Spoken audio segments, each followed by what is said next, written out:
Welcome everyone. Tonight, Overtime Champions, June 23rd, 2018. Two teams are entering the arena tonight. The names of Superior versus Defiance. I am your producer tonight, Cajun Wise Guy. On the production team, we've got Kella as our referee, Bryce T, and Ryan will be handling the color and play-by-play. And going to be handing that off to them, so good luck to both teams. Have a great match. Well, I mean, my name is Rian, but it's okay. It's okay. It's French. I understand it. And then, of course, we cannot forget about my good man over here, Bryce T. What's going on? Doing good. You know, I said my name right, so I can't complain much. But hey, you know, not everyone can have such a complicated name. You know, that's true. It's like when I was thinking about all the different names I could run, I was like, I was in French class when I came up with that. Actually, you know, high school French class. I gotta take a language. Yeah. I don't even remember half of it, but it's like. And then I was like, oh, that sounds pretty cool. And then if I put a cool little two dots over the eye, oh, look at that. It's very cool. So just make it a little fancy, you know. Right, exactly. You know, that's what you got to do sometimes. But everyone either says it Ryan or Ryan. And I'm like, it's Rian, but it's a whatever, you know. Just a fancy way of spelling Ryan, you know. It is, yeah. But anyways, in this match, you know, it's the Superior versus the Defiance. And I mean, the Defiance, look at this. Showing their team coordination already. They've got the whole Shanghai Dragons logo. I mean, hopefully they don't have a win rate similar to theirs. But who do you think has the edge here, Bryce T? Well, I've seen, you know, I just came off of watching Defiance earlier today. They definitely did bring their A game. You know, there was a really aggressive match. They actually, if I remember correctly, they won their match. But also on Superior side, you know, I've had the pleasure of watching them play a majority of their games in Season 3, and it's definitely always an exciting match. Polly on that far is just something that you always want to keep your eye out for. At Miyoko, whether he's playing Widowmaker or an aggressive main tank, it's just something. It's always exciting. They always bring something new and different to the game. And then of course, Air on that off tank, an off tank that many people aspire to be, whether it's on Zarya or Diva, definitely just backing up the rest of his team.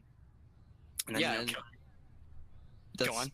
Pretty much the role of off tank, right? You always want to support your main tank and make sure that they got the room to pop off, get all that real estate, because that's pretty much what Overwatch comes down to. It's just a game of who can gain more ground over the opposing side. Exactly.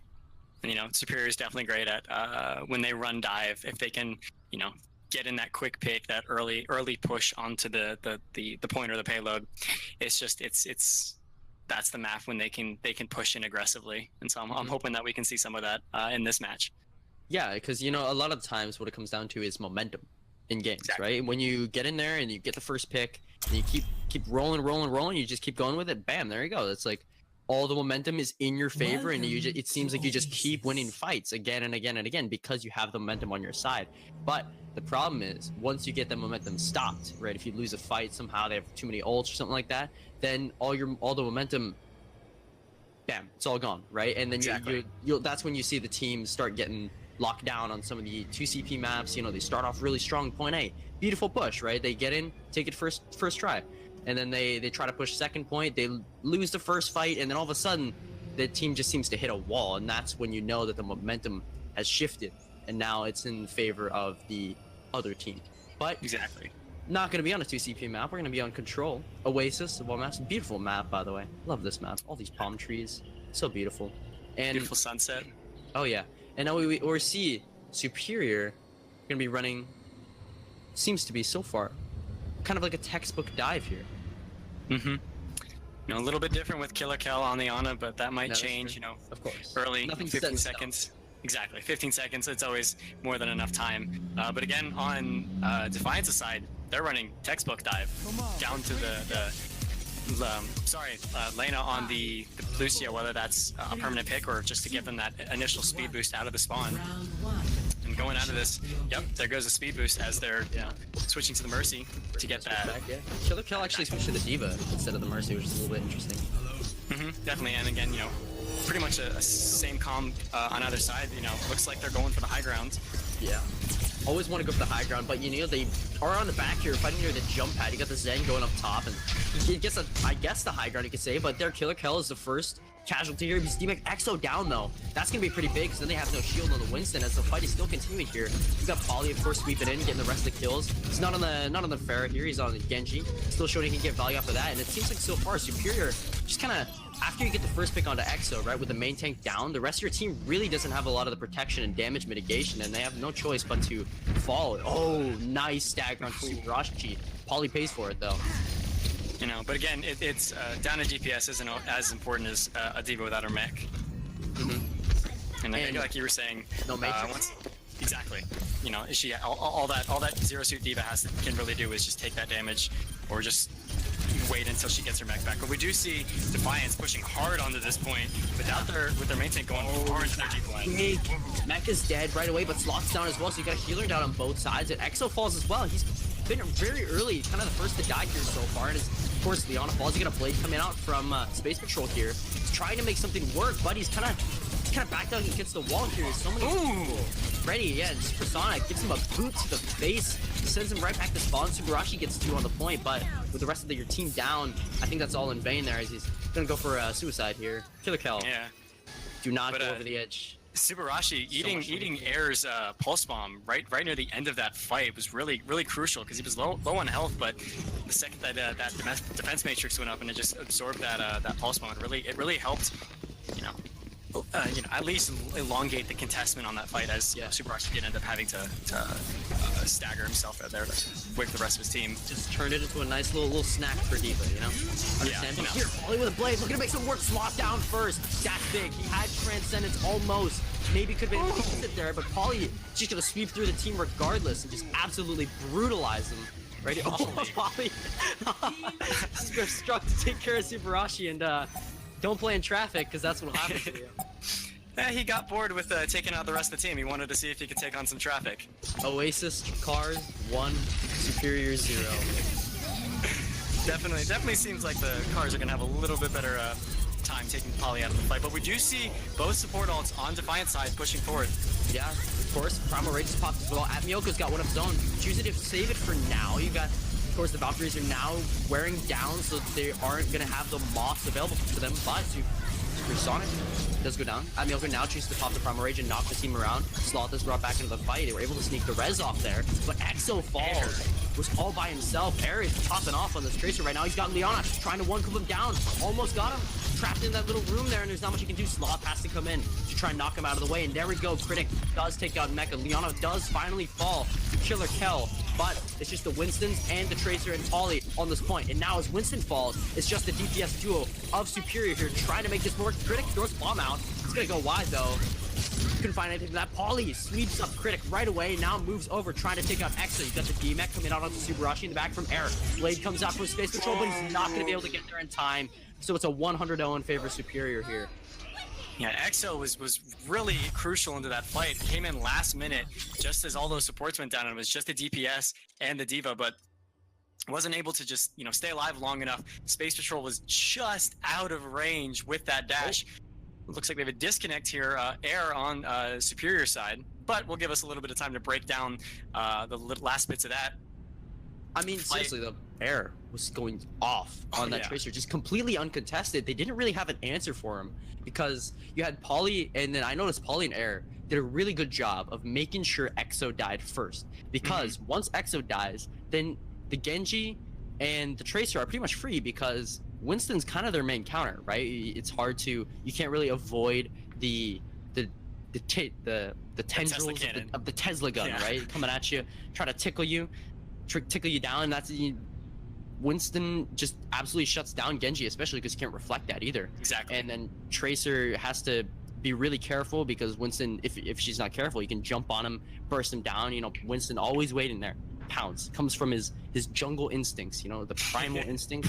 He's just ready at any time. Pounce right on Air on the Tracer and shut him down. But you know, and we saw a lot of times, I even said myself, you know, Exo dies early in a lot of the fights, and that was because they did a good job of making sure he died first, and that is why Polly and Air got so much room to pop off. Definitely. And you know, Exo is, you know, trying to be an aggressive Winston, but that won't always work well when you have both Polly and Air focusing you at the very beginning of the fight. Right, exactly. And I mean, I don't think anyone can survive when you've got those two on the DPS focusing you down, because they were doing such a good job of just making sure that that they were getting the picks that they needed, right? And of course, you had at Miyoko and Killer Kel doing a good job of making the space for them to pop off, like we were saying before the match. Right, and we are seeing a bit of a change up. Air is off of the DPS role onto the Zarya, and Killer Kel on the main tank. We've seen Killer Kel running the main tank before, and it's definitely, you know, a comfortable pick. He's not as aggressive, but it does help when you have when you can have an aggressive Zarya. But as this fight begins, we are seeing them crashing onto Superior side of the point. You see the Lucio went in pretty aggro there and was moving him around, but Space Patrol on this Brigitte, this is what's gonna, I think, decide the fight, because now Polly's gonna have a much harder time than the Genji playing into this Brigitte. Of course, they did switch off the Tracer, because Tracer absolutely gets brutalized by Brigitte, but there, see, right away, Polly dives in, Space Patrol's there to shut him down, and then just like that, they're gonna win the fight, because you're down your DPS, right? They cap the point, Sloth's in the side, trying to annoy at Miyoko a little bit. I mean, that's what you do as Lucio, poop around all these hit scan, close range, mid-range characters, and they just have such a tough time, but you can't avoid brutal rocket hammer Killer Kel, slaps him away, but here Shatter comes out. It's not gonna hit anyone actually. Polly barely avoided that one, jumped out of the way just in time. So they're gonna be able to recap here for Superior. Now Defiance did start off here, but here comes Defiance right back into this fight. We are seeing Atmioka with the dragon, so he's just waiting on Air to get that graviton, so they can get that graviton surge in. Ollie! Going back, Space Patrol was there to shut him down. Shatter comes out. Here's the trans though, making sure that the rest of Superior stays alive. Space Patrol tackled into the wall. He's cratered now, and it's just Super Rashi left. Ollie does get hooked. He's gonna break LOS though, so he's gonna be able to survive. Yeah, Killer Kel. With a double kill. Absolutely. I mean, Ryan with the hammer, I mean, call it a broom really, because he's the janitor. Just sweeping him up. Sweeping him up, yeah. You know, again, we got Air with the graviton, and he's got two powerful ults to build off of, so it's really just depending on who can get that timing out well. Oh, here's your graviton. It's gonna be in the back line. Here we go. Holy perfect combination. Oh, no. Gets Liana. Space Patrol does get caught by both the Shimada brothers, both of them popping their ultimates there just to deal with them. At Miyoko, of course. Cleaning up. I mean, hey, when Hanzo won the duel against the Genji, right, you know he's gonna win the duel there in terms of who would get the more kills for their ultimates. It's just you know, some sibling rivalry. I can see it as a younger brother, you know. As much as you try, the older brother's always gonna come and show you up. Exactly. Did get the kill onto Liana there, who had the coalescence, which was a crucial pick, but now we see them crashing point. Oh, good bubble right away to Polly, who got hooked there, and now he's gonna sweep in, try to get something done. Stop close to a blade here. Killer Kel's got a shatter. Need to make sure he doesn't die himself though. And there, another dragon strike right away. Quickly. Well, yeah, Miyoko built that up in about 30 seconds or something crazy. Beat on the point. Space Patrol does get caught in it though. It's gonna die too. Grab, of course, a lot of ultimate. I don't know if you want to use this many ultimates just for this one fight. You kind of have to because it's 90%, but it's gonna come at a cost, and they're not even gonna be able to win the fight in the end. You know, all those, the grab, the shatter, the beat, the whole hog. You used them all, but you couldn't get the value. And now, of course, Polly's just gonna blade to shut this down as it's OT ticking down. Space Patrol on the point alone goes down. Sloth's on the point with a quick test though. And especially, you know, all they really have is rally, and it's going to be really important if they can at least just touch the point with that rally. It's popped as they're getting ready to crash point. Of course, you get the speed boost from the rally, of course. I think that's what he's trying to take advantage of, but he's not going to be able to get there in time as the rest of the team locking down the gate. Oasis goes to Superior in a 2-0. Oof. I hate to see that happen. Yeah, but you know, definitely, as you were saying earlier, they did commit a lot of ults to that point. That last push, you know, it's up to debate on how, you know, if they should have saved some, used some more. But we do see Polly with the Dragon Blade on first point, just cleaning up with a double kill. Of course, I mean Polly. You know, we talked about his potential on Pharah and how good he does on Pharah. You know, we always see him pop off on Pharah big time, but on the Genji as well, you know, he's showing he can flex around, can play whoever you want. He's a man of many talents. Whether it's, you know, throwing rockets or shurikens, you want to keep him away from your healers and away from you know, any of your squishies. Exactly, yeah, because a lot of the heroes he does play have such high burst potential and damage, and they do so well in just getting the backline, making sure that they sweep up the supports there, because when the supports are down, that's pretty much the cornerstone of your entire team composition gone with the wind, or should we say with the Genji. you know, washed away with some justice from above. Right. I mean, that's if that's what the forecast says. You know, Pauly's going to deliver of all people. But, you know, definitely do not let the score fool you, because although, you know, in the first map, it looked really superior sided. But in the second map, the Defiance definitely showed up a little bit more. They seemed to kind of work out some of the kinks that maybe they maybe they had, you know, before the game started. And it's just warm up, right? First match, you know, everyone gets to the map jitters, shake them off. You're all good. And I'm sure team captain of Defiance right now is telling them, it's like, hey, don't worry. It's just one map, guys. Yeah, there's still, you know, at the very minimum, there's still 2 to go. And, you know, we saw this earlier today with Defiance. They were down the first map, but they did manage to win 3-2, you know, over from the Ashes. Mm-hmm. Especially Sloth, on Zenyatta we joked about it earlier, but we said that he was the 3rd sniper on their team when they were running Widow Hanzo. And Zen, he was just zeroing in headshots, throwing that Discord orb out, and then just clicking on heads. So, you know, just wasn't Defiance's match. Definitely feel like they'll show up more. You know, again on escort. And, you know, yeah, of course, Defiance have already played a game today, right? So, you know, they might already be a little bit fatigued, maybe more than Superior, who coming in fresh, you know? Exactly. And, you know, trying, you know, a few different things. We have seen Killer Kel running main tank. We've also seen him running off tank. So, you know, it might be just a little bit switching around on both sides. But again, it just comes down to, you know, we like to talk about Pauly a lot, but definitely the supports on Superior are just doing an amazing job, a phenomenal job keeping those squishy DPSs alive. You know, they have the game sense to dive into the back line, do a lot of damage, and then fly back or recall or dash back to their healers to get the healing up, get back into, you know, 100%, and then dive back to the Defiance's backline with 100% health. So definitely, you know, great communication on both sides. But it's just coming down to Superior being a little bit, you know, superior with their DPSs. So it's just going to come down to if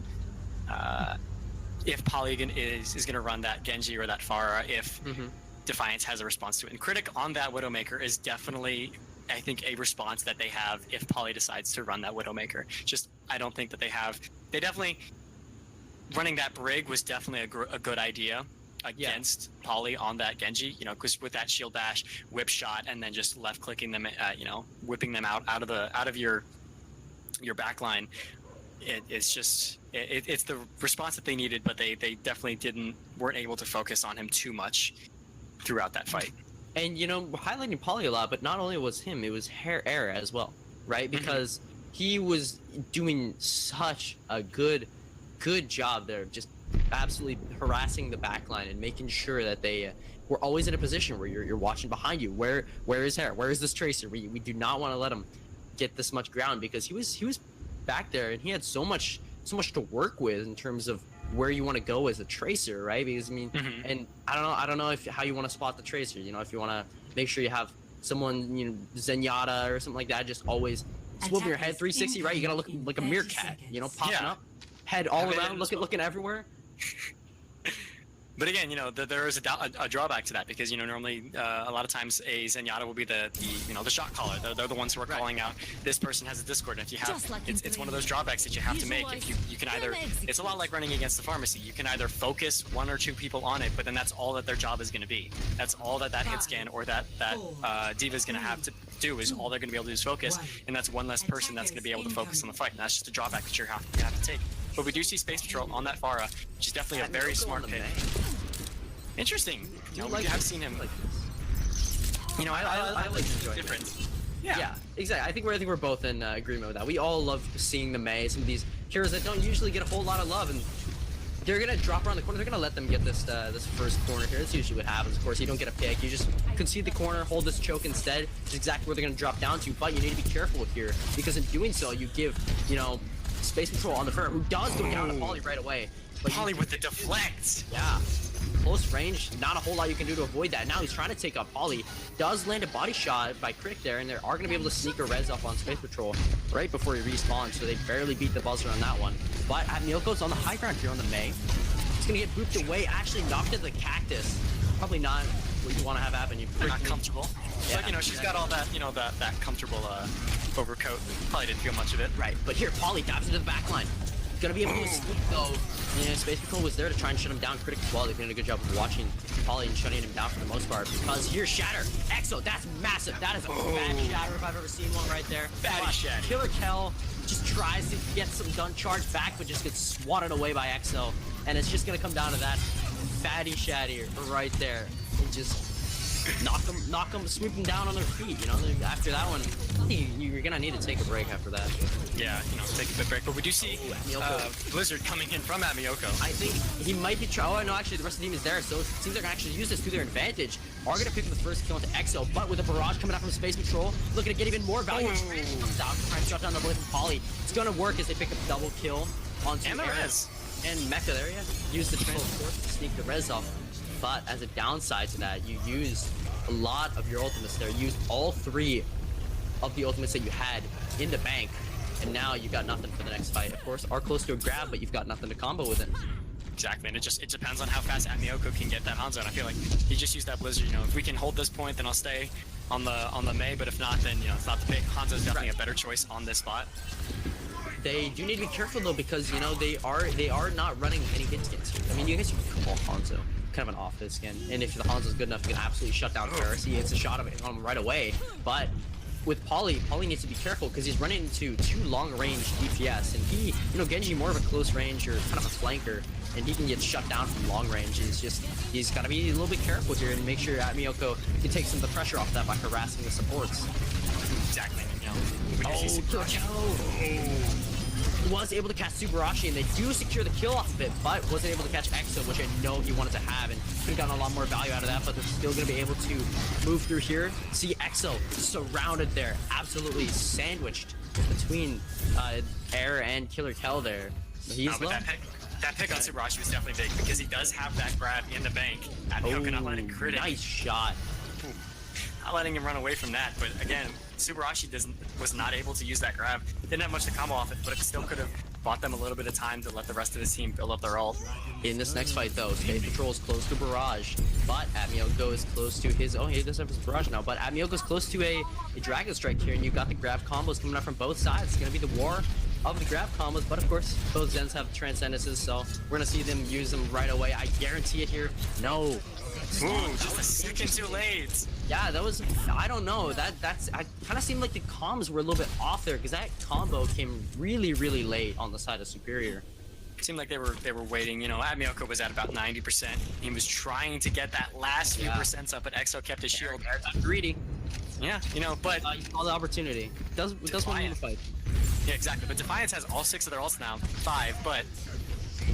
It's really going to come down to they can poke Supersonic to pop that trans early before they can get a combo off. I love what Sloth did there. In that area, they're going to use the trans white of Ray. They're trying to get a barrage, and of course, sorry Supersonic, but you cannot heal that one up. 100 healing per second is no match for the barrage, but here's a blade coming up from Polly, and this is what Sloth saved the Transcendence for, but he's not going to get the opportunity to use it, as he was picked right before Polly knew. No, gotta get the pick onto Sloth, who had the Transcendence, because I love what Sloth did. They got grabbed. Notice, he didn't use pop trans right away. It wasn't a reflex. He was waiting to hear the audio call out of the Hanzo making the combo, or Polly, you know, on the blade, but there, that's a big shatter from Exo again. And the 3P. It was Killer Kel last time, but Exo's gonna get the big one this time. And Sloth with the kill on Killer Kel, but ooh, Mecha unable to get that res off. Sloth, double kill. I mean, yeah, like I was saying earlier. 99-cent Jay Jonak here. And again, he's still holding on to that trend, so it's really going to come down to they had just under a minute, 20 seconds to get this next point. Killer Kel was waiting for Exo to turn his back. The Sloth finally does choose to pop the Transcendence, letting Leona fly in and get the res off. His Discord though has to be careful, does not get bursted down. There, barrage on the side. Space Patrol, Amioko pops the Dragon Strike as well, but Space Patrol is going to win that one out with the double. And of course, Amioko is shut down by Space Patrol as well, so they are going to be able to cap this point out and start pushing in this home stretch. And again, you know, Sloth chose the perfect time to pop that trance. He was holding on to it for a long time. Shot. Ooh, critic. That's going to be a late or early, depending on what you want to call that one kill. Mecha's able to sneak the res off. Did take a shot. Critic went up top for that hook shot there, but not able to secure the kill. Space Patrol did try to get the follow-up as well. Miyoko trying to. There, that's a good shot. You see, they flew up top. Are able to shut him down. Finally, Supersonic a little late with that trans. Maybe wanted to use that one a little bit early when Killer Kel before he went down. Of course, now they're free to pop the grab on him. Put him right where they want him. Surround him. Envelop them with damage, and they are not gonna have an answer to that one. Exo's got the Shatter here to shut them down if they try to come out of spawn here, but they're not even, I think, gonna even get the time of day from Superior. Nope. Not at all. As you said, Exo with that Earth Shatter to just stop Killer Kel in his tracks. They seem to go through that last point more or less uncontested with just a minute and 30 seconds left. Decent amount of time bank for Dorado. And yeah, 1 minute 29, they did get stalled up a little bit on the second push, but they were eventually able to push through. And 1 minute 29, that's still quite a lot of time left in the bank. If you're talking payload here, it really depends a lot of time, because you could afford to have lots of people on the payload itself, because it gives you 10 healing per second, right? So and usually you want your healers on it, because then they have both some healing themselves from the payload, and then of course you have the opportunity when you have your supports playing together, then they're more likely to heal each other, right? Because they're in such close proximity. There's no separation between the two. Another DC. Oof. Very unlucky. I mean, I guess you kind of have to expect it, right? We're not playing on land, so DCs do happen. Everyone's internet isn't perfect. But of all the times for this to happen, the times switching sides is definitely preferable. Yeah, right. Because he's not losing any ult charge. He's not, stuck between spawns. It is unfortunate this is the second time this game, but yeah. Air, may I suggest to you Comcast internet? No, do not get. I don't know where you live. I don't even know what kind of internet. I don't want. Maybe you need to switch off Comcast. Yeah, you never know. Maybe it's just time to make the switch. Make the switch to Google Fiber. If it's in your area. If not, I don't know what to say. This is not a sponsored broadcast. This is we are not affiliated with Comcast. We're not affiliated with Google Fiber. We are actually not affiliated with anyone. We have no sponsors. It's just us. So that's very unlucky. But again, Sloth popping off with both the trans and just getting in those really last-minute kills on Superior's tanks and their DPS, definitely showing that Zen isn't just a healer. He's also he can have the damage output required if your team isn't running sort of like a super aggressive brawling comp that we do see them running now. Yeah, and the stats came out for the Overwatch League, and Jay Jonak hero damage, guess where he was? 3rd place of all places, only under Meko and Striker. And it's kind of interesting because you look at that, and Meko, a tank player with the 2nd most DPS in the entire Overwatch League, a little interesting. And then Jay Jonak as well, support. I mean, some people might call Zenyatta support, but Jay Jonak clearly plays him like a DPS, and you see kind of Sloth, a lot because of Jay Jonak. I think Jay Jonak able to play the way he does, and that very aggro, aggressive, kind of DPS-esque kind of Zenyatta play. I think it's really inspired a lot of Zens and shown them, this is what you could be doing as Zenyatta, and this is how really you should be playing the character. Because I truly do believe that Jay Jonak does play Zen to probably the highest caliber. Definitely. And it's not something that a lot of people will expect. He has 150 HP, and a lot of that is shield. So a lot of people, view him as, like the squishiest squishy of all squishies. So you want to keep him in the backline. But if you can be aggressive with it, it's not what people are expecting. It's throwing sort of what out of the window, and especially if you can play it very well, like Jay Jonak.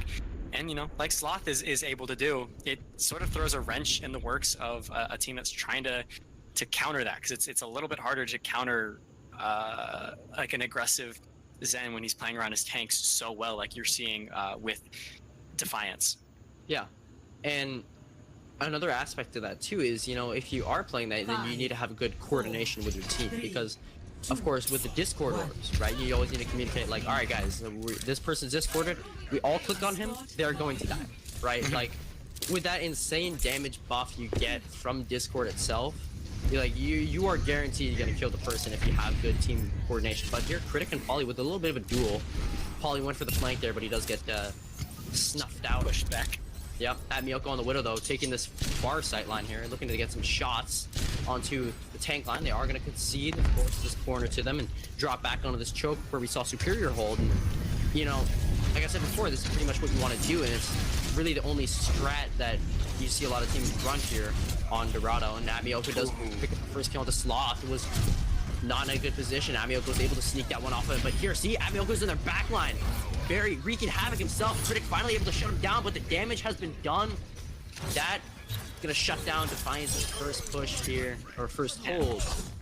Leaving Subarashi all by himself to just, you know, sit there and let Superior take him down so they don't get staggered too much. Yeah, that was good stuff at Amiyoko there. He flanked her on the side, grappled up top, and just got into their back line. And then once you're back there on the Widow, Ryan's not paying attention, right? Ryan's not looking behind him. He's looking in front of him at the other Ryan. And then, of course, once the first pick is done, bam, that's it. Fight's already won. Yeah. There's nothing you can do about that, you know, especially if they're in such a bad position that it's going to put both of your healers in danger if you want to put the Mercy on that res. And now EXO doesn't really know where to put a shield, so it's you know, Miyoko again definitely putting that flanking Widow to good use. Miyoko on the side again, but Critic is there. Fine. Oh, nice drive at Miyoko. Just does not even care really. It's just in his face. Doesn't just shut him down. Does not even give him the time of day. But here, Polly with a blade. Sloth. Oh. He's the master. Beats the student. Maybe next time, Polly, but Sloth, amazing job. Bomb out. Does catch Mecha. That's big. Did manage to get the res. Rector did sneak off the res into Polly, of course. But it's not of the blade here, and of course the space control and the rest of the team. There's a grab, but oh goodness gracious. He looked like Sonic there for a second, just going back and forth, you know, with the swift strikes. 2 kills with that dash right there. Yeah, just but incredible. They're still gonna be able to lose this fight. You know, Polly does get shut down eventually by Critic because the Mercy was able to survive that, and when you damage boost Critic on the Tracer, he's able to find all the rest of that damage. Especially if they're all headshots. It's not even a full clip, it's half clip. Right. Especially with Critic. Tracer does so much damage. It's ridiculous how much damage potential Tracer has, and just able to one clip all these 200 HP heroes. But here Amiyoko up top with the sight line here. But Sloth is watching. He's there with the orb volley, and Space Patrol moves in right away. Now he's sandwiched between the 2 DPS. Air's not gonna get there in time. No, Critic's not gonna get there in time. Space Patrol does pick up the kill, but he's gotta be careful he doesn't go down himself here, as he's battling on the point itself. Shatter comes out from EXO, does catch Air, and they are able to sneak the kill off before the trans comes out. And of course with your Mercy down as well, Space Patrol was in the back line. You know, he had the pressure from 2 fronts there. I mean, hey, Sun Tzu, Art of War, right? You know, if you wanna win, then you either take the high ground or you surround your opponents, and that is exactly what they did. They had the war on 2 fronts there. 3, really, if you count the high ground, because you had Space Patrol up there, you had Critic up there, and then you had Space Patrol dropping down into their backline, and they Superior really just seemed dazed and confused there, like they did not even know where to look. Exactly. It was really good play by Space Patrol to hold on to that Dragon Blade, even though they had the time to pop it, but we do see Subarashi popping that grab right away. There we go. Space Patrol looks for it. Finds 2 right away. 3. Them up. I mean, hey, it's in this meta, it's Q or be Q. You know what I'm saying? Right? It's like a Q or be Q'd world. Exactly, and that's just the meta that Season 10 has shown to be. You know, with the Zarya, you grab combo either with a Hanzo or with whatever ult you have. Polly's on from the side here. He's got the blade. Is he playing Metal Gear Solid or is he playing Overwatch? Who even knows? Might be seeing a cardboard box around the side. No, Crouch walk up here. But they don't even know he's there. Sloth does have the Transcendence though, so if he hears the audio call, he's gotta make sure he kills him first. But he's found out now. And on the front lines, you have a Shatter coming out from Killer Kel. It's not gonna find anything. EXO's got one of his own. If they can shut down the shield, this could be big. But Critic is down right away. Did not have the bomb there. Did use it a little bit earlier. Couldn't find anything with it. Amiyoko does pick up 2 kills right away. EXO's down. could possibly see the rest of the push here. Killer Kel's down right away here. Is it Graviton Surge Sloth? A little late with that trans, but just wanted to make sure. And now Pauly is free with There's the blade here to move right in. This is what you wanted to see. They're going to be able to pop the trans just to make sure he gets the room to work with. He's able to not get any kills, but the damage. And Liana is found with the help of Air there. You know, he was smart play by Pauly. That Earthshatter came down from EXO, but he was high enough in the air that it didn't affect him. Gave him the ability to just dash straight through, get 2 kills right there. Miyoko cleaning up. And Supersonic does a good job on this Zenyatta and Mecha as well. Oh no, they got the bad spawn. They could shut them down right here and get so much stagger potential. Oh, Sloth down right away. That is brutal. EXO so low HP is gonna get finished off too, and now they gain so much ground as a result of it. That is not what you want to have happen at all. Here we go. Dragons on spawn. Strike. On spawn. Ah, man. Man, this is some BM we're seeing right here. The spawn camp is coming out. Space Patrol finished as well. The Sonic arrow was there. Critics, of course, you know, Space Patrol, they have the 2 DPS ultimates, but that's all you're gonna have. And they, of course, they need to make these work in the next fight, or they're gonna have a really tough time, of course, because it's right around the corner. Closing in less than 20 meters to the last bit of this payload. Only 10 meters to go. It's contested, of course. There we go. Supersonic, the first to be found. Nice surgical placement with a bomb. Cuts the team wide open, and now they're free to have the blade in by Space Patrol. But this is maybe not what you want to have happen because you used both your ults just for that one fight. But again, it did help Subarashi and Liana grab their ults. So again, Air is the only one on Superior's side. It's going to be up to Miyoko to build up that ult as quickly as possible, or for Pauly to build them up. And it's going to come down to one or two of those before Sloth gets his Transcendence. And of course, look at the time. Superior now has less time than the Defiance did. So Defiance, I mean, they could comfortably lose this one and still be ahead, right? Because you just have more time, but here they're gonna move in right away. EXO's got the Shatter, trying to make something work. Grab in the back, it's gonna be big, but is there gonna be enough follow-up? Doesn't seem like there will be. 1 kill on each side. Here's the blade coming up from Pauly. He's trying to make something work, trying to be perhaps the greatest Genji of all time, the best there ever was, but they're gonna go for a dragon combo here with the grab. Not gonna find anything here. Pauly tried to deliver with a blade, maybe bait out the Transcendence, but Sloth wisely saved it. Here is the Shatter. Same thing you saw happen. EXO on the front line zone with the Shatter of his own. That's going to be big. Take out at Miyoko. Critic is now free to move in, try and get something done. Here's a blade from Space Patrol. Move in right away. Critic with a bomb. Again, absolutely cuts the team wide open with that bomb placement. And now Supersonic is on the point, looking to contest, but he's juggled around like a pinball. He's going to go down. It's just a 3v1 at this point. All he's going to be able to do is contest. It's just unlucky. Yeah, 1 second left. OT Wick burning down now. No one can get there in time. So the Defiance are going to win this one out in a very close match on extremely close. And as you're saying, you know, they could comfortably have given up that point and still had the time, extra time in their bank. But they didn't even need it. They held them at the last few meters and still managed to pull ahead 3-2.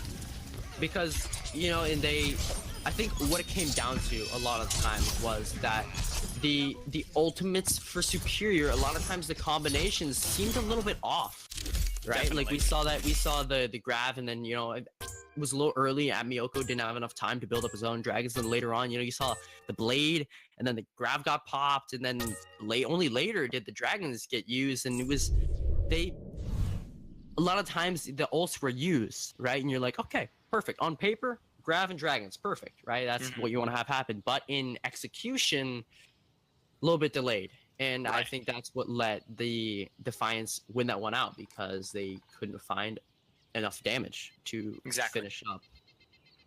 You know, it just came down to, like you said, a little bit better communication on Superior side. But hey, we did see Defiant show up. We're tied up now 1-1 going into map 3 hybrid. And you know, I saw the Defiance earlier today. They really brought more of a you know, competent comp that really worked well against From the Ashes. But again, Pauly on that Genji, and something that we didn't have time to mention on those cards, Space Patrol with 43 elims on that game with a 66% what's it called, elimination participation. You know, we like to talk about Poly and Air, but Space Patrol on that DPS is still just throwing in damage, tons of damage on Defiance's side with Critic on his side. Of course, it's always King's Row. I mean, But I mean, hey, let that say something about the map itself, right? you know, if it's you know a cliche, it's a cliche for a reason. Mm-hmm. At least we got to see some variety with Dorado. It's always Exactly. I just hope we don't see Hanamura because it's always Hanamura. It's always King's Row. It's always Gibraltar. And I mean, I guess I can't really say anything in terms of King of the Hill maps. We do see all those, so that's exciting. Yeah, it's always a bit of a toss up with that, but I'm getting a little bit tired of downtown England or London at this point. But hey, if it was up to me, it would be a different map every time. Yeah, and I don't know. It's King's Row, right? What can you say about it? It's a map that everyone loves, and because it's a good map. Exactly.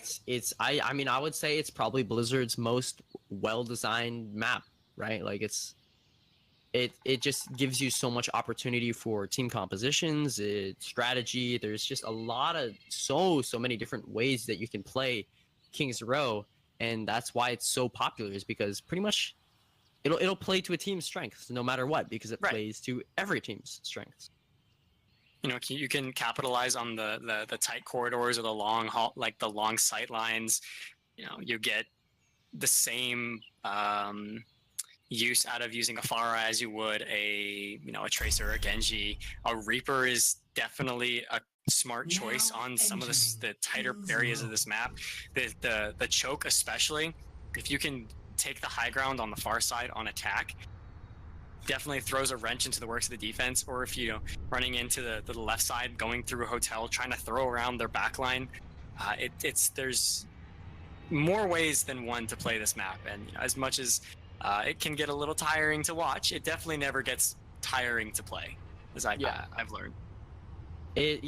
King's Row, fun to play, maybe not as fun to watch every single time, but you know, everyone always gets hyped when it's King's Row and Overwatch League, or some tournament makers are like, oh, it's everyone's favorite map. I don't know. It was my favorite map, and then now it's started like dropping in the ranks because I've just seen it so many times. Right. I don't know, maybe I'll just have to play it more, who knows. But they're gonna start it here on the defense. Switch off that Symmetra. I don't want to see that here in my lobby. Get that out of here. My good Christian lobby, you cannot be running this Symmetra. I see might just you, be you're excited. AFK and spawn. He might just be excited for the rework, you know. Do not even move. Cease and desist and switch off to this Symmetra immediately. There we go. That's more like it. A much better pick, in my opinion. Because the Hanzo Zarya is pretty much the staple of this meta. It's the bread and butter combo, the dragon surge, throw on a grab, throw on a dragons, kill everybody. You can't even out heal it with a transcendence if it's damage boosted by the mercy. So exactly, it's the win condition to win all wins. Exactly, and they're actually going to be running mirror comps here, unless the Defiance does choose to switch. But I don't see them switching, because this is pretty much. This is a comp that, you know, I saw them running earlier today. Right. Space Patrol on that Pharah and Poly on the Pharah, so it's really going to come down to it's going to come down to which Pharah is better. It's all about the air duels on King's Row, especially because when you win the air duels, then you can focus on the ground war, and when you're running this Hanzo, right, you can't really get any of that air damage, so it's very hard to. But they're gonna drop around the corner here onto the hotel. Poly's looking for a flank here, but he's on watch. Space Patrol looking to shut him down. He is gonna take an air shot, and Poly's being kept alive. So both Pharahs actually by their respective mercies, and Exo is the first to fall. No tank, no main tank, no 2000 HP shield to cower behind, so the rest of the team is just gonna have to back out of there. Of course, that's where you see the picks start coming out.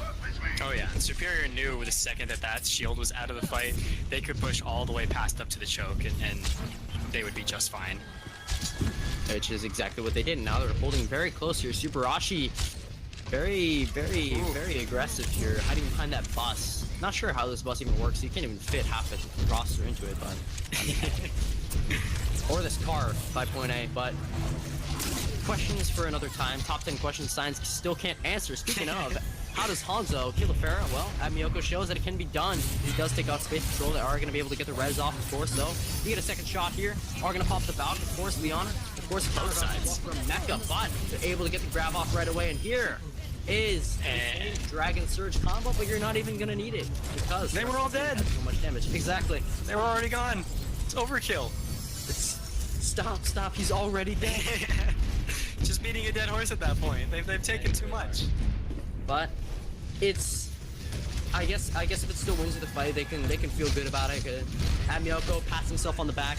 I did my job there. Cordy Bob though has one of his own here, and Subarashi is very close to a grab here, so we could see the counter push. Oh no, EXO! His shield was down. They had no support from the backline there. Oof, and again, you know, they're still going after. Oh, Supersonic, knocking Space Patrol out of the sky, please. He has a family. He had a family. Yeah. EXO, and EXO died very early, so. Air with a triple kill right there at the end, but we do see, you know, Dragon Surge possibility on Defiance's side. It's really going to depend on if they can get to the point and prod Supersonic to you know, pop that trans if they can't get the damage boost on him. And even if, you know, they have the opportunity here, Space Patrol is going to guaranteed have this Fair Barrage. So they'll have two ultimates that they can possibly combo. They could use one of the 2-2 bait up the... Oh, speaking of, here's Polly.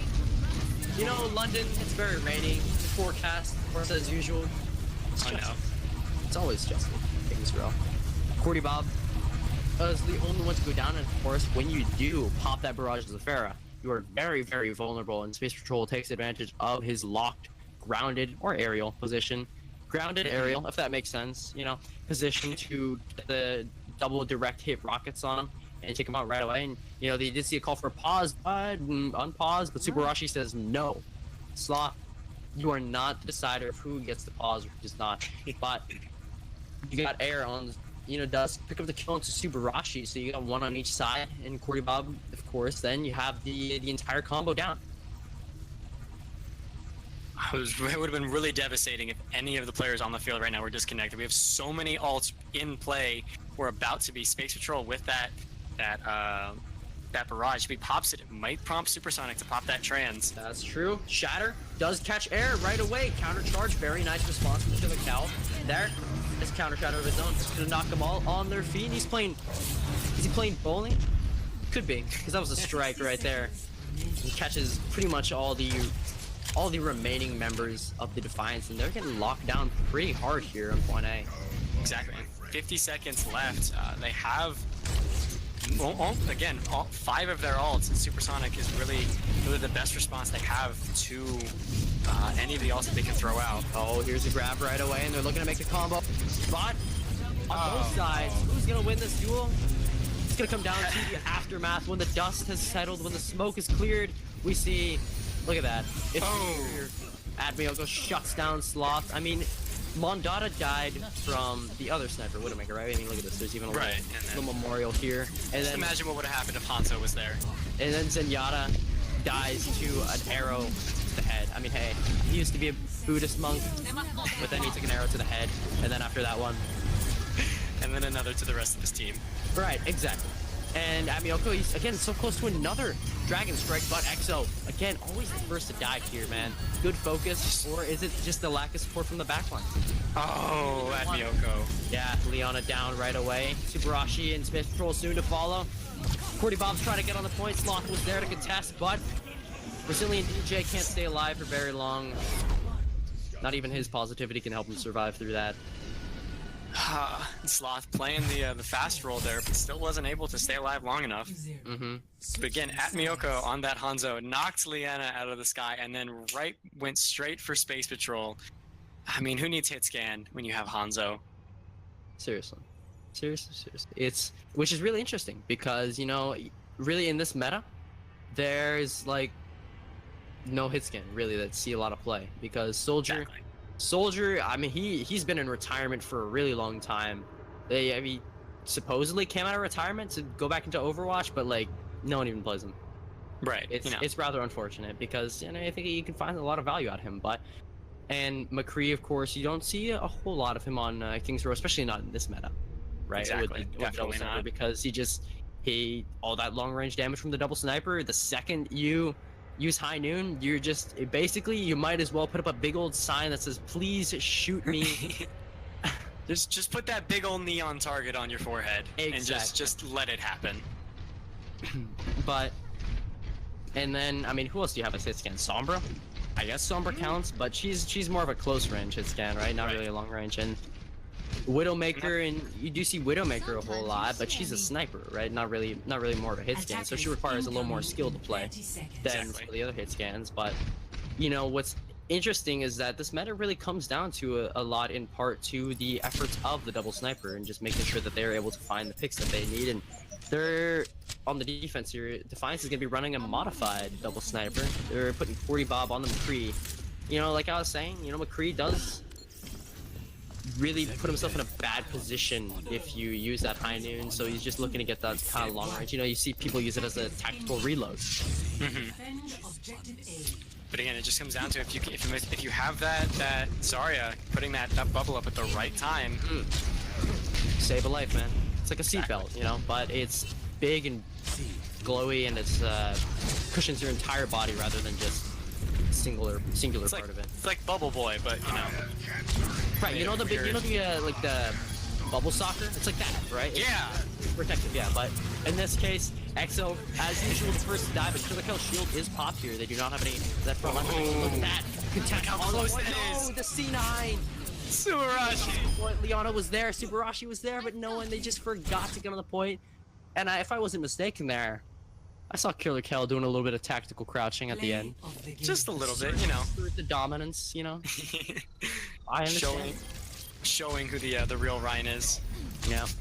I mean, watch this. This is what I was talking about earlier. Just look at that. 2 shots well placed by him, and then of course trying to deal with slots on the point. Predictive aiming on the Hanzo. I mean, you can tell he's probably got he probably does well in math, you know. All those calculating all those angles. It's like the scene from The Hangover with Zach Galifianakis, all those numbers in his head quickly going by. Numbers flying by. And you know, like Hanzo used to say, you know, I say he used to say because of course back in the old days of Scatter. Rest in peace. Rest in peace. Can we get an F in the chat, please? Rest in peace, Scatter Arrow. Scatter Arrow. We all loved you, but we all hated you. Loved you when you worked and hated you even more when you worked. Right. But, you know, as he used to say, simple geometry, and that is pretty much all Hanzo is, right? You just predict where they're gonna be, dude. It's just that easy. Lol. Forehead. However that goes. But again, now we're seeing Superior up 2-1 over Defiance, and it's gonna come down to Assault. For maybe our last game, maybe our second to last game. It just depends on if Defiance can bring the same sort of aggressive pushing that they had on our hybrid, or sorry, on our second map. They got to bring the heat, because so far Superior has shown they are, of course, superior, right? Living up to their name, but it's Defiance definitely showing that they're you know, they're not going down easy. Sorry, I was distracted for a second because if my eyes are not deceiving me, we are not going to be playing Hanamura. We are going to be playing Temple of Abyss. Oh my goodness, never see this map coming out of someone dug it out of the grave, really. Because it's always Hanamura, man. I tell you, no one ever wants to play Horizon, understandably. We did actually see a Horizon map earlier today. Oh, did you? Very interesting. Yeah, it was quite the show. Defiance, both teams, Defiance and From the Ashes, both had some pretty quick. We did see a 3-3 and some of a quad tank on both sides. It was breath of fresh air. Yeah, because Horizon really enables those the ambulance comps, right? Where you're just running a lot of quad tank burst healing, sweep right in. But Anubis is a little bit different. Not really an aggressive map. I'd say this is more of a slow burner, right? You know, if we're equating these to I don't know, something like we'll say Horizon Lunar Colony, instant ramen. You know what I'm saying? Put the hot water in, you give it a minute, bam, there you go, it's done, right? But I'd say Temple of Anubis, it's more like a nice steak dinner. You know, you're gonna let it cook for a while. You make sure you get the nice good cook on the medium rare personally always on the steaks. That is good medium rare steak. Nothing. You can't beat that. Yeah, you cannot beat that. But you know, definitely, I think Anubis enables some of the more slower pushes in just the nature of the map itself. Horizon, of course, is very open on that first point, so you have to kind of be quick or get picked, right? But on Anubis, it's more of you have a lot of options available. You can duck into this side left room if you're the attackers, or you can go into the right, you can walk right up Main Street, go up on the high ground. You have a lot of different options where you do have a lot of different cover. So that's why you see, you know, some teams play it a little slow. Some teams play it a little fast. You do see a lot of Widow on offense because she has a lot of good sight lines, especially on top of the arches here. Definitely. I mean, you got free reign all over the point. Yeah, it rewards methodical play, especially on both sides of attack and defense.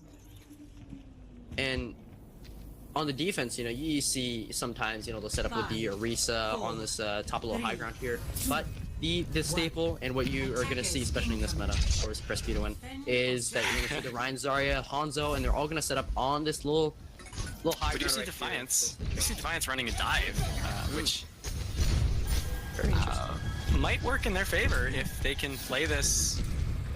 Critic goes up top, looks for the shot, does hit Polly with one, but he's going to be able to find the bubble in the healing. He's got the support there. They're going to be ducking in the side room. They're just waiting now. Again, playing this methodical. Space control in the back line on the Genji, and now they've set up a crossfire here. They can get the rest of the team there. Amioko first to fall. Team was split. Critic trying to find the value himself, but Polly's there trying to deal with him. Does find the kill on Critic, but Mecha's so split in there. Air does find Exo as well. Mecha's down, can't res. Now, that fight every kill is permanent from here on out. Leon's got to be careful. Doesn't get taken down himself. Subarashi does harass Polly down, of course, but you've got Space Patrol in the back, barely able to get out of that one. Was really in a bad position there, and you've got Subarashi pushing right up forward, but he's going to get tackled into the wall and demeched. Killer Kel is there on the Rhine, but he's going to go down. Amioko does kill Space Patrol right as he takes down Killer Kel, but of course, with all these picks coming out, you know, Mecha died very early on, so you don't have the res. Like I said, all kills are permanent. And then that's what let the rest of the team move in and just get the value that they needed. You know, Space Patrol got the kill onto Killer Kel, and then when you have no shield, then the rest of the team move on right in. It's free real estate, really, with no Ryan. Again, Subarashi, you know, Baby Diva, not a whole lot of movement, you know, pretty slow, but that Light Blaster, a lot of damage, and with that double kill, it really helps secure Defiance that point. But they're gonna move out to point B, which is a little harder to push, and I do love this. At Miyoko on the Mei. I've said this before, and I will say it again, but Mei on point B. You know, you might not think Mei, a little interesting choice. I mean, she's wearing all those layers. It's hot up here in Egypt, right?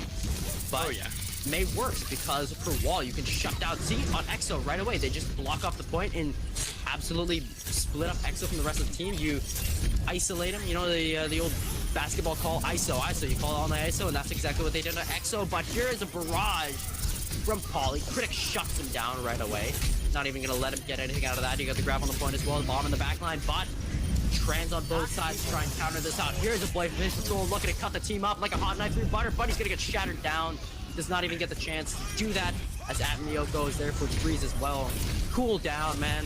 You need to find slots. Space Patrol is brought back into the fight, but when you're just a lone Genji all alone on the point, especially with a Discord, what can you do but get a pick on the Mei and then back out? I was gonna say, what can you do but despair, but hey, able to sneak one out of there. No, you know, Miyoko on that Mei definitely, you know, pushed Exo to pop that Primal Rage and kind of forced Defiance's hand. That was, you know, an ult that they really needed to save if they were down a player. But Miyoko was able to throw up that ice wall and stop Sloth from throwing, you know, getting that extra healing in with that trans. But we see Defiance switching to a, you know, that more meta comp, you know, heavy and brawl, Space Patrol on that Pharah off of the Genji. Watch out for Miyoko here, cause he's got the Blizzard. He's gonna be playing close to his tank, of course, that's what you want to do. Then I'm sure he's gonna pop that down, try and freeze out the shield, and then maybe they might want to go for a shatter combo. But Killer Kel is not close to one, so coming out, we'll see Sonic down. That's big. Can they sneak the res off though? Mecha does pop the Valk. Here comes the Blizzard. See, Exo's caught again. The ISO onto him or ice. Get it? But Critic with a double kill in the backline, trying to turn the tides here, but it's too little, too late. As I'm sure everyone has heard me say many times before, it's too little, too late. Not a whole lot you can do, even with the double kill, because they have the spawn advantage. Exactly. It's just gonna leave them to. You know, they have 4 minutes for this next push. They just switched out their comps. They still have to build up their ults. But we do see Critic popping that infrared, giving them a bit of an advantage before they, go on to this point. Yeah, as we're just getting ready for a. Polly's got a blade though. Air's got the grab. See a combo. Need to take down Sloth before they do though, because of course can pop that Transcendence and nullify all that damage right away. But here Polly right in the between the entire team. Gonna switch strike out of there. Very good idea. Nice, beautiful wall right away to block off the tank. Here comes Transcendence. Polly, smart, waits it out. Holding on to that, yeah. Yet. He's gonna sneak around on the sideline, going for the kill into Critic. Bot on the point itself. Amioko shuts down Exo, who just used the Shatter, but his Space Patrol finally finds the value there, and it's just Polly all on his own here. Shut down by Space Patrol.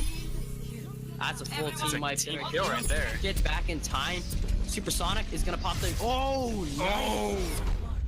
The wasn't able to get there. Yeah, the trance to get that speed boost, but that was an absolutely beautiful play. The concussion mine just knocked him away, prevent him from even getting onto the point in time. And that could have possibly been the start of a brutal stall on 2CP, because that's what you always see. Exactly. With 3 minutes and 6 seconds, it was, really crunch time for Defiance. They wanted to have as much time in their time bank as possible in case Superior can manage to get both points on attack here. We do see Space Patrol off of the Pharah, which he's, had a really good series with so far, but we see him on the Junkrat, a very popular pick on this point, especially since the only way to get to the point from this first area is through that archway. And if you throw it on a trip mine, if you throw it on a trap and a mine, that's a heck of a lot of damage in just one small point. And with that Junkrat spam, all he has to do is just look up a little bit and hold down left mouse click, and it's going to be putting a lot more pressure on Superior, because they're going to have to time their pushes around him reloading, or try and predict where those grenades are coming from, or where they're going to be hitting. I mean, yeah, Junkrat, right? I mean, Phil Swift is currently the spokesman for Flex Tape, but I think it could be Junkrat, because hey, that's a lot of damage, if you know what I'm saying. Oh yeah. But we do see Exo on the main tank role, but we do see him running an Orisa, which again, very common, as you were saying earlier, a common pick for this first map to sit up on that high ground. On top here, on the high ground, but only thing is you got to be careful, because if you get knocked off once, Orisa cannot get back up there. Oh yeah. So it's just, what I see a lot of teams do is they kind of get greedy, where the Orisa will drop down onto the point, when really you want to try and stay up here as much as you can. You do not even want to leave this top area. Exactly, and with that D.Va, you have the ability to go to jump down into the low ground, and then still has the ability to get back up by herself. But when you set up the Orisa shield up here, it gives Critic these beautiful sight lines. Nice shot onto Ollie. Was dropping down, and he's going to be able to find that shot onto him. And of course, he was discorded as well with a Mercy damage boost. Ooh. Doesn't seem like Leona's going to go in for the res there. Or sorry, doesn't seem like Mecha's going to go in for the res there. It was pretty risky, right? It's right out in the open, and Critic is there with the sightlines. So that's probably why, wanted to play it safe. And of course, Spawn's right there, right? They can afford to walk back. And of course, you've got so much damage mid up here with the shield. Ever-refreshing shield, and then you got the defense matrix as well. But now, see Tank smartly staying up top. Exo, do not drop down, because you can't get back up there. Sloth as well. I love how they're playing this so far. Polly's first to die as he was in the back line. Exo on the point, though. It finally does choose to drop down. Does die to air, though. Subarashi's on the point, and you cannot matrix the Zarya energy beam, so he is going to get DMAC'd right away. Exo's brought back into the fight, of course, by Leona, while the rest of the team was distracted, and they are able to get back into mech here. So the Superior, they started off looking pretty good there on that push, the first few kills, but they kind of got distracted. Their attention got split up, and then Leona brought Exo back into the fight with the main tank back. Yeah, that was the tide the tide shift that Defiance really needed. But now of course the setup is no longer on the high ground. You've got the rest of the team; they have to play on the point.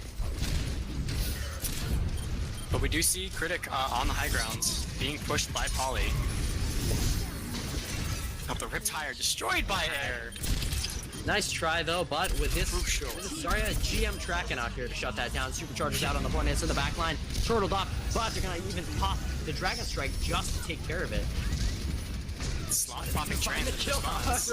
Because Sloth is, he had the Transcendence. Couldn't even find the kill onto the, supercharge there, and of course, with that added damage potential, you just have so much coming out, and they are not going to be even able to find anything, any value on that point. They're just pushed back again. So Superior, it's crunch time for them. They gotta figure out what's working, what's not working, and make their adjustments because they only got 1 minute 30 seconds left. Exactly. You know, the trans is they can either save that for you know, save that in response for an ult, or use that to push off of. But again, that dragon's into Transcendence was definitely more costly for Superior because Sloth you know, still has Liana to back him up with a support ult. So Defiance is in my opinion, a much better position, even though they have not as efficient ults on their side as Superior is trying to dive in from the high ground. If they can take out the Rhine shield, then they're actually, this D.Va bomb could be massive because then you have nothing if they drop on a point, especially. Here we go, Killer Kill on the sideline. There's a shatter and the grab. About a tire on the back line for space control. Looking for some prey out here. Couldn't find anything there, but like that, the double kill with the bomb. It's gonna nuke out this entire team. 130 your team down. Subarashi looking for the kill into Supersonic. Sloth's gonna find it in the back line, and now they've set up crossfires here. So much angle, so much line of sight with the fire here. With Critic able to, not the headshots maybe, but the body shots, and it's consistent damage. Still enough. And now we see Superior switching to a, you know, more of a dive comp with just one tank. Or no, okay, now we see Atmioka on this Winston. Definitely, I'm excited. I've seen him on this Winston a lot, and I love seeing how aggressive he can be, and it's especially exactly what they need for this point. He's gotta go after Critic. He's taken down one of their healers already, so they have really no choice but to commit right here now. Oh, Critic! Oh! Right there, absolutely amazing Widowmaker play. I mean, call him the big boss, and not big boss time, but the big mafia boss. Doesn't even need to send his own men to kill you. He needs something done. He's gonna say, do it yourself. Defiance is gonna win this one out. We're gonna bring this one to a map 5 here, ladies and gentlemen. My goodness. They were just, that was just a wonderful hold by Defiance. They went straight for Killer Kel on that D.Va. You know, kind of, again, they wanted to be aggressive, as aggressive as they could. But as soon as they focused D.Va, knocked her out of her mech, really nothing you can do when you're all by yourself in their backline. I mean, this is what it came down to in this last fight. Critic, so good on this. Look at this. Try to go for the res. When you're locked into that predictable trajectory like you were on the Mercy Guardian Angel, Critic is just free. You saw him move his crossroad right over. He knew exactly where Mecha was going to fly to. Bam. Executed. Headshot the kill. Both supports down. You lose the fight. It's not even a question. Especially with that dive comp, you know. Winston and D.Va can take a lot of damage, but once they're you know, low and about to go down, that's when your healer, that's when it's critical for your healers to be there. And again, Critic, being the one to knock them out of the fight, just left Atmioka and Killer Kel basically by themselves without any healing to really back them up, and that's what would have essentially lost them that last fight. And you know, I'm starting to wonder if they had switched to that dive comp earlier into that last push or that last round, if it would have been different, because we did see they, you know, we're starting to get aggressive, and it's something that I have seen from Superior in the past. I got excited to see Atmioka on that Winston. Just wasn't able to see him be that aggressive main tank that I've seen from him before. Yeah, and I think, you know, on Ilios especially, I think the Defiance has got to really step it up here, because we've seen them, you know, so far in the games that they've played, they've been a really good team on defense, right? They did so well on Temple of Anubis. Do not even know why I could not even remember the name of the map that we just played on, but they did so well on defense on Temple of Anubis, and just, you know, adjusting their comp and shutting down the offense. And then, you know, we saw them in the maps as well earlier do a good job of holding them back on defense. Dorado, you know, and I think where they struggle is that it is in the team fights, right? If they can get the first few picks, you know, with Critic, something like that, then of course the rest of the team you're gonna sweep on right in. But they might depend a little too much on the potential of their DPS, and that is might be why you see, you know, them lose some of these fights that you maybe think, okay, well, this is gonna go in Defiance's favor, but it doesn't. Exactly. And you know, We do see Poly on the Pharah again, but we see Critic. And we see actually 2 Reapers on both sides, which is sort of an interesting choice for Ilos. But on Lighthouse, it's definitely a smart pick when that enclosed area. We are seeing a pharmacy battle already as this match starts. Did you just call it Hylos, by the way? I have this problem a lot, actually. A lot of my team tries to call me out on it, but it's one of those things where I do it in spite of them now. But Poly with the pick of space control. Yep. Now that you've won the air war, you are free to pretty much sweep up the rest of the ground war. Here is Subarashi's D-Mech by Atmioko. Killer kill over the edge there. Actually, no, not even over the edge. He was just on the point himself. Moved him into the wall. I mean, I gotta say, that gets you the kill. Now, hey, it works. But we do see that res going in for Mecha. Poly does find Liana right away, and of course, after the Mercy's down, Lucio, of course, you gotta reset. Jump right off the edge. EXO down in that fight. It, again, really came down to Poly won the air war, and then, of course, they won the ground war as a result. Exactly, and now Critic switching. Look how much advantage they have in ultimates in terms of Poly versus Space Patrol. Oh yeah, man, it's crucial. That first pick was what really put Poly over the edge. But now we see Critic as a response. Nice air shot. Just barely missing out on him. Yeah, Subarashi though was there, but he's D-Mech. He flew up, and then he doesn't have the boosters. He burned him there, but there's a shatter to take out Killer Kill right away, and the rest of the team. Poly in the backline though. Does find Critic, but the damage has already been done, so that's gonna be a wasted barrage down the drain, right there. As Defiance is going to be able to flip this under the nose, Mecha, and Poly trying to escape. Mecha found though, nice shot. But if Poly's found here, that's big right there. The Battle Mercy actually does and that's going to stagger them out and let the Defiance, kind of even out the control percentages here. But now again, on Superior side, we're seeing that, switching off of, the Atmioko onto the Hanzo and Air on that Zarya. He has his ult, so it's really going to come down to how quickly Atmioko can get those dragons. Yeah, or Poly as well. Really exactly either or here because neither side is running a Zen. Boss Supersonic first to die. Air. Follow. He did go over the edge, and now as Poly finds the kill on his Space Patrol, it could be the tides turning back in their favor. EXO does get found, but there, hide in the back. That's a Critic. Make it a triple too with a kill on Atmioko right beforehand. So. I don't even think you need to sell. We already know what happened there. Critic absolutely just popped off. And just wrecked. Brutal, savage, wrecked. Back to the drawing board. Poly's gonna go down here. I can just feel it. Oh, you could feel it. It was in the air. It was palpable, and now when you don't have the other Pharah to deal with, Space Patrol moves on in. And I mean, the kill feed does say EXO and Subarashi got kills of their own, but nah, that was all just follow-up. That was all. It was all on Space Patrol there. And definitely outputting the damage. That's a lot of damage. I mean, it's kind of interesting because Ilios is a very sunny map, but you wouldn't think to bring your umbrella, but you wouldn't think they bring an umbrella, right? There's just justice everywhere. Justice at all times. That is what the forecast says. You might want to bring in the Diva, possibly on the side of Superior here. They did switch sides, but here's Gravis caught EXO in it. Just him, however. Critic is the only one to die. Bomb on the point orbit. Killer Kill is going to move to block it off. Very smart, by the way. Call him damage control. But are going to be able to recap here. 99, of course, on the point in favor of Defiance. So really, they just need one more cap. Superior is able to flip it back, though. Trying to get the oh, Subarashi. He's kind of dazed and confused here. Lots of damage on all sides. Can't really block it off, and he's going to be able to duck around the corner in time, though. But again, looking on Superior side, they have ults. They have both Dragons and Barrage to combo with Killer Kill since Air is so low, not able to get his Graviton. So it might come down to which one of them can combo well, but we're almost seeing Deadeye. Battle Mercy again! And now, Air and Poly both down. Leon Mecha has both their lives in his hands, and he's only going to choose to res Poly up, but Critic! Again with a triple! Can they make the follow-up on the rest of it, though? Because although that was huge, they're going to be able, they're going to recap. Follow-ups there, so Defiance. That was beautiful. On the back of Critic there.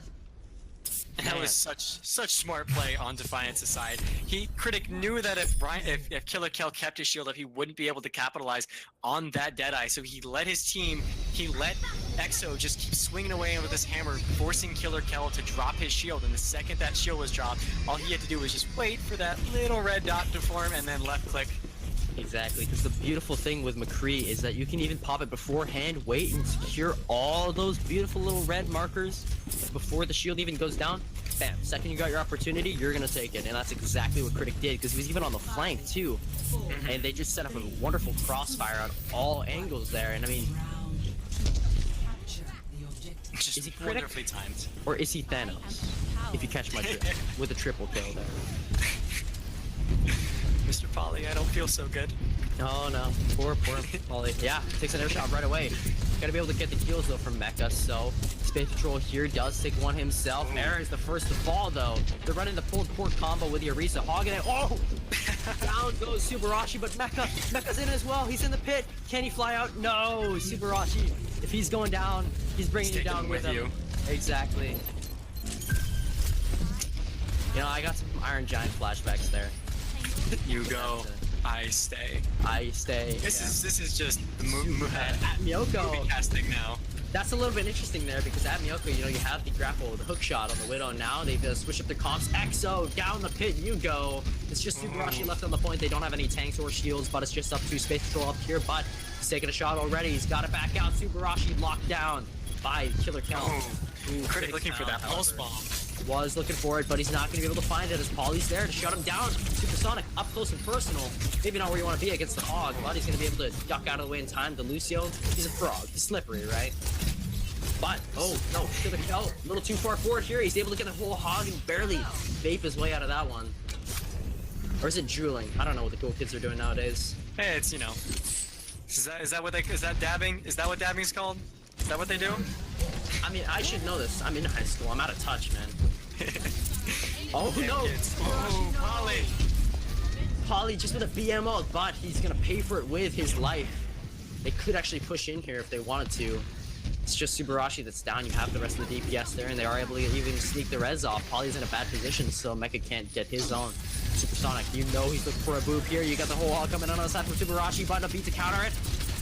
Subarashi, the rest of the team, Supersonic is able to speed the team out of there. Subarashi looking on the sideline though. Trying to get some damage done. Here's a barrage coming up from Safe Control. He's gonna be able to find Mecha right away, and of course with EXO getting the ult kill, Killer Kel, the mini grab finds the value that you need, and the rest of the team falls as well.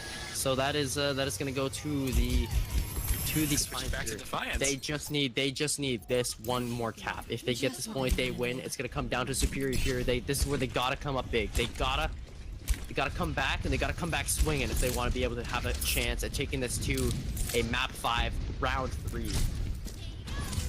And there's that pulse bomb. Oh, No value. Air, no. It's an air ball or an air bomb. Bots lost air first to get him into the pit. Down with you. Had the fortify. Didn't use it though. Couldn't press that shift key in time, buddy. Of course, he does pay for it with his life. Leaving his team without a main tank. Critic able to get his way out of that one, but cannot get your way out of that. Subarashi does find the hook kill onto Miyoko. No Widow, no long range damage. Killer Kill halted back onto the point. Tried to get out. Beat now on the point from Sloth. He's looking for it. Looking for the value. Subarashi now with a full hog. Looking to sweep the team off the point. And just like that, it's 85% end counting. Defiance is still holding strong on this point. Last chance here for Superior. One might say holding Defiance to Superior. Could say. Really depends, but is anyone going to be able to get back to the point in time? Miyoko's here, but it's...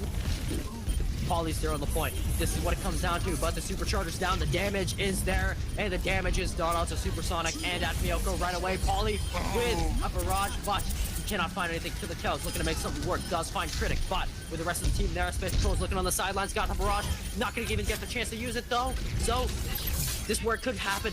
Air down into the pit, however, it's just EXO on the point. You've got Killer Kel looking for the flank here, trying to shut down Liana, who did pop the Valkyrie on the point. It's not going to be able to get any value from it though. Oh my Kel went goodness. fishing there, but he's going to come up Hamity. They did dedicate a lot of ults to that fight They did. And Space Patrol and Critic both have their ultimates here. It could swing the tide right back in favor, swing the momentum right back in favor of Defiance, who just needs one more cap. Again, it's gonna come down to that ticking overtime on either side at this point. Defiance is already crashing the point. Yeah, but here, Pauly on the sidelines, trying to build this up as soon as possible. Goes down right away to Exo. That is not what you want to have happen. Bomb on the sidelines, though. Tried to go for Liana, but he's going to be able to, or go for Mecha, but he's going to be able to duck out of the way in time. Supersonic on the point. He's dueling with Sloth now. The two Lucios fighting. Space Patrol. Ooh, almost into the finish. But he's going to be able to survive. It's still in favor of Superior right now, though, and they're still holding the point pretty strongly right now, but with Subarashi and the rest of the reinforcements arriving, the hook comes out on Killer Kel, and he's down. Sloth is found as well, though, with a boop. Beat comes down to the point just to give the team some extra shields and armor. Abioko has to get off the point in time, and like you said, it's coming down to this 99% overtime on the point. It's got to be Superior if they want to be able to win this one out and take this one to a last chance, but doesn't seem like it's going to happen as that Miyoko's down. You got the D-Mech coming out, Air on the sidelines trying to deal with Subarashi on his own, but there's not much you can do as the Zero Suit Diva. You're found by Critic. He's been so good on this Tracer so far, and now as the rest of the team is trying to sweep in onto the point, it's 99 and 99 again, but the contest is there on both sides. Supersonic, Pauly, Killer Kel, they're all there. They're all switching to the stall comps. They just said, screw the comp. We need to win this fight. They Get in. Yes, yeah. Get in. Go again, as XQC would say. But here's a beat on the point. There's a launch in the back line. Space Patrol could be what they need, but there's a bomb in the back line. Not going to find anything. Supersonic.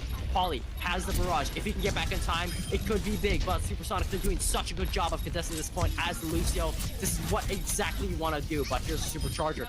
Could swing the tide back in their favor. It's just Supersonic left on the point. He cannot afford to let this point swing back in favor of Defiance here. It's going to happen. OT ticking down. Can't get back in the point in time. And like that, the Defiance are going to win this one out in what appeared to be going in favor of Superior in a very, very close set. They're going to win this one out by the skin of their teeth in what came down to a 99 to 99% game. And it was at the last bit, it came down to who could get on the point and who could stay on the point. Which ults were being timed right with Space Patrol knocking Pauly out of the fight. That was really Superior's only response, only ult that they could have brought to that fight. And without him, they really had to switch up their comps to really just fast-moving DPS heroes that really couldn't do a lot of healing for themselves. With Mecha having to pick one squishy to heal over the rest of the team. Defiance just coming out on top, showing who is superior in this series. I don't know. After that one, Superior might have to change their names to Inferior because they've lost the Defiance. But hey, look at that. Defiance, I mean, we talked about it at the beginning, all with the Shanghai Dragons, but they're not going to have the win streak or the win record of the Shanghai Dragons because they're going to win this match in a map 5. So, in the end, in what came down to a very, very, very close set, possibly one of the closest. Yeah. Maybe not though, because it didn't, of course, go to map 3. Yeah, I'll end this one out now. Producer here, I'll chip in my 2 cents. I think Superior lived and died on Higher. Let's take a look at what they did great on. They did great on the first map. Why? Higher was high energy, high charge all the time. Then they struggled. Not a map good for Zarya. I mean, Dorado, it's okay, but wasn't quite getting it going. Then we moved into King's Row, which is obviously Zarya map. Superior wins quite handedly. So I think that's what we're seeing between Superiors, that they really rely on Higher's Zarya to put in a lot of value. So then when they went to this last map here on Ilios, he wasn't on Zarya as much. He was on Orisa. And you could see that they struggled. Don't get me wrong, Pauly. I mean, everybody was certainly putting in their thing, but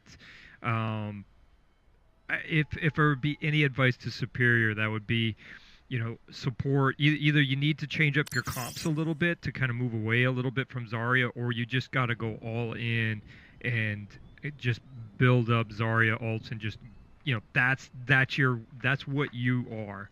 That's your team, and you're gonna go for that and win on it. Yeah, and I felt a lot of it too came down to Superior definitely depends a lot on Air and Pauly, right? And when you shut down both of them, because Space Patrol on Ilios was doing such a good job of just making sure Pauly died every single time in the fights. But I mean, again, when if you put too much value on some of the players on your team, then you set expectations for them, and then if they can't match the expectations, then you end up losing fights again and again and again, because then the rest of your team, you're like, oh nope, our main carry's down, we can't do anything. Yeah, in Defiance was able to respond with Critic and Space Patrol kind of matching Poly. They were able to zone him out a little bit. They certainly were able to control the Pharah with Critic being on Kree, and just able to get in those critical hits at the critical time. You don't have to be spot on all the time, but you got to be, if you're spot on at the right time, that's really what was helping Defiance on this last push. Yeah. Again, But I couldn't have overall, said that. very, Couldn't have said very that myself. even teams. Very, very even teams. Yeah, Bryce D definitely brought that up in the match itself, right? Is because it really, you know, Defiance, they were kind of a slow start, right? They started off kind of a little bit slow, kind of worked their way up, took some time to get warmed up, but once they got it going, then you could tell, you know, like I was saying at the very, very beginning, if you remember, the aforementioned momentum, right? You started to see the momentum kind of shift. It started in Superior's hands, went over to Defiance's hands, kind of was up in the air for a little bit, and then you saw Defiance locked onto it, and then they kept the momentum on their side, and then just kept rolling with it, and they were able to eventually win out the set in what came down to a map 5.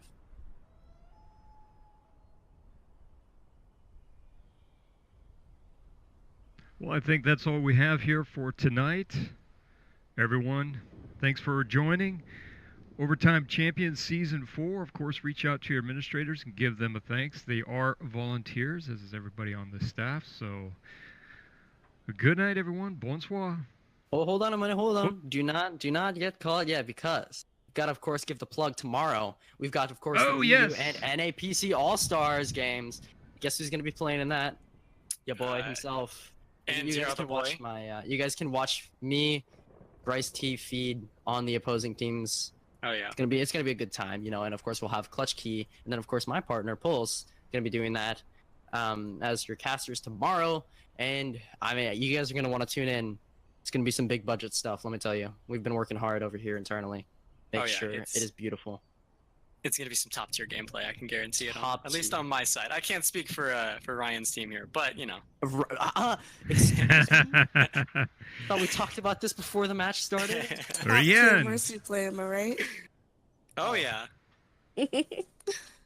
But yeah, you know, that's going to be it. So if you want to tune into the EU PC All-Stars game, that is at 2 p.m. Eastern.